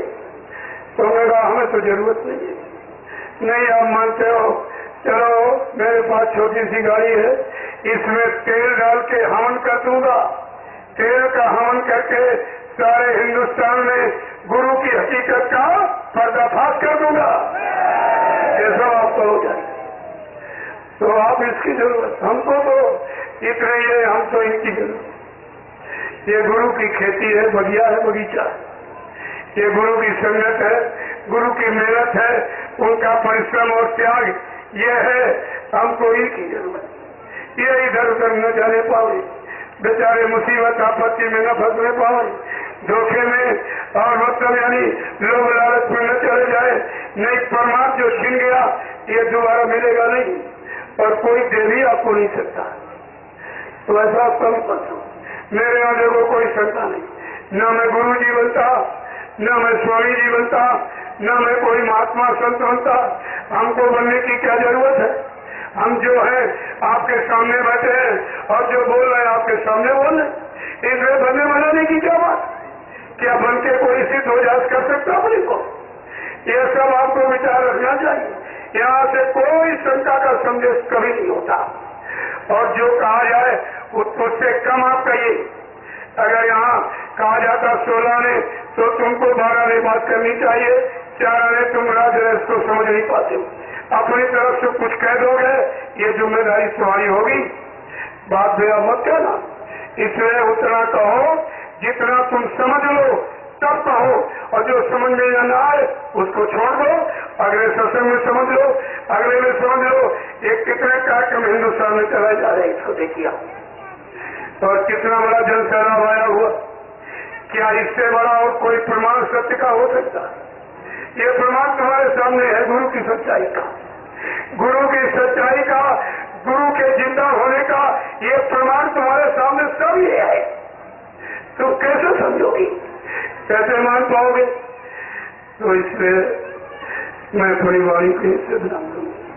आप जा रहे हो, जल्दी जाइए, मालिक को याद करते हुए, और प्रसाद को खाके प्रसाद को चले जाइए। दया कहाँ तो तुम्हारे ऊपर उनका है। ऐसा नहीं है कि जो उनके काम में आता है उसको दया नहीं होती। देखा आपने एक सीतापुर का एक मनी भंडारे का ट्रक पलट गया, 17 दिन किसी के खरोच तक नहीं चाहिए। जब पुलिस कर्मचारी अधिकारी वहां पहुंचे तो कहते रहे भाई तुमको तो डीएम से इनाम मिलना चाहिए। 57 आदमी एक ट्रक में पलट गया और इसमें किसी के खरोच नहीं आई। तो उसमें एक 4 वाले तो कहते ये नहीं ये हमारे गुरु की दया है, ये मेरे गुरु की दया है, तुम इस दया को नहीं समझ पाओगे। लेकिन अब तो इसको देखकर तो सब समझ जाएंगे कि इनमें तो एक व्यक्ति बचना चाहिए, सब मत जाना चाहिए था, लेकिन किसी पर खरोच नहीं है। जब गुरु के काम के लिए निकलोगे तो बाबा जी ने क्या कहा, जहाँ तुम्हारा पैर पड़ेगा वहाँ तुम्हारे पैर के नीचे बच्चा मेरे हाथ के हथेली होगी।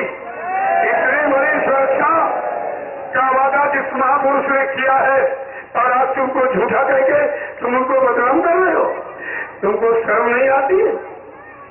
तो ये सब चीजें आप ध्यान में रखिए। जय गुरुदेव,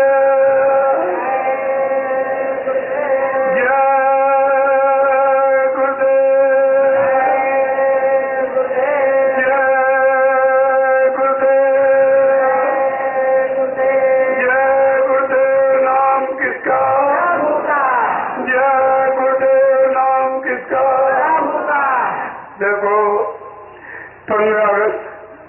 स्वतंत्रता दिवस का कार्यक्रम 14-15 3 दिवसीय कार्यक्रम ये गौतम बुद्ध नगर गाजियाबाद के पास। वो छोटी संगत है, तो जिनके पास समय है तो आप जरूर चले वहाँ, क्योंकि उधर भी लोगों को जानकारी नहीं है, बहुत कम। वहाँ पर चल के अपने भंडारे लगा दो, लोगों को भोजन दे दो। ये सेवा का लाभ तुमको हर जगह ले लेना चाहिए। कलयुग में सबसे बड़ा लाभ अन्न का दान होता है। जितने लोग खा के भजन करेंगे उस भजन में तुम्हारा हिस्सा, तुम्हारा कमीशन बन जाएगा। इससे बड़ा कमीशन और लाभ ब्याज कोई बैंक आपको नहीं दे सकती। ये सेवा का इतना बड़ा लाभ है। तो आप वहाँ, क्योंकि वहाँ संगतें थोड़ी छोटी है, और ये 3 दिवसीय स्वतंत्रता दिवस राष्ट्र के हित में संदेश हो जाए, क्योंकि उधर दिल्ली नजदीक में है। राष्ट्रीय संदेश वहाँ होना बड़ा अति अनिवार्य है, इशारा समझ लीजिए बस। इसलिए सब लोग उधर पहुंचिए और पहुंच करके उस कार्यक्रम को सफल बनाइए। जय गुरुदेव। अब आप लोगों के दर्शन के लिए आपको संतुष्टि हो जाए कि तमाम लोगों ने आपको भेजा है कि जाओ जरा देखना पास से नकली है कि असली है, क्या कह रहे हैं, क्या सुना रहे हैं, क्या बता रहे हैं, तो आपको एक संतुष्टि हो जाएगी। और वैसे मैं तो कुछ बनते ही नहीं हूँ, हमें बनने की कोई जरूरत ही नहीं है। अब किसी की कोई भावना है, कुछ उसको दिखाई दे रहा है, तो उसकी आस्था विश्वास है। जब लोग पत्थर में भगवान को देख रहे हैं, पत्थर में देवी देवता दिखाई दे रहे हैं, अरे तो इंसान में अगर कोई दिखाई दे रहा है तो ये इसमें उनकी क्या हो रहा है? वो तो शुद्ध भावनाओं का खेल। मालिक तो कहीं से अपना काम करा सकता, किसी मनुष्य पुल पर बैठकर अपनी शक्ति का इजहार करके काम करा सकता है। तुम इसमें इस शंका में मत रहा करो, तुमको अपने काम की जरूरत है। जब डॉक्टर के पास जाते हो उसकी जात मेरा भी नहीं पूछते हो कि उसकी पढ़ाई लिखाई पूछते हो, बस अपनी बीमारी दूर हो जाए यही तुम्हारा अच्छा रहता। तो आपको यही सोच करके आना चाहिए। ये सरकार संदेश का यहाँ विषय ही नहीं होता। तो मैं अभी आपकी इच्छा के मुताबिक थोड़ी देर आपके सामने बैठ जाऊंगा, लेकिन जो लोग कर चुके हो आप जाइए, आपको तो लाभ है सब। वो तो वहाँ जो पूजा घर बना हुआ है उसमें दया का भंडार देने वाले बांटने वाले भी, पर वो सब आपको मिल गया। अब आप जा सकते हो, अपने अपने घर की तरफ प्रस्थान करिए और कल एकदम ऐसे उड़ जाओ जैसे चिड़िया आई थी और चुप करके चली गई। लोग ताजुब करेंगे कितना जन सैलाब आया और एकदम कहाँ गायब हो गया। क्योंकि लखनऊ में यही हुआ भी, लखनऊ में कार्यक्रम जो हुआ तो लोग कहते थे यहाँ कोई नहीं आएगा। हमने कहा आने वाले आएंगे, जिनको बुलावा है वो जरूर आएंगे, क्यों नहीं आएंगे। और इतनी बड़ी भीड़ हो गई और थोड़ी देर में 1-2 घंटे के अंदर अंदर एकदम मैदान खाली हो गया। बड़ा लोग ताजुब कर गए, मीडिया पत्रिका देखती ताकती रह गई। हमने कहा तुम्हारा ये काम नहीं है और न तुम ये काम कर सकते हो और न तुम्हारे बस का ये काम। तुम तो गुलामों के गुलाम हो, तुम सच्चाई नहीं छाप सकते हो क्योंकि तुम्हारे अंदर इतनी हिम्मत नहीं है कि तुम सच्चाई को छाप के लोगों के कान तक पहुंचा दो। और प्रेमियों, ये अखबार रेडियो का, पत्रकारों का, मीडिया का काम भी नहीं। क्या रामकृष्ण का प्रचार कोई रेडियो अखबार मीडिया ने किया था?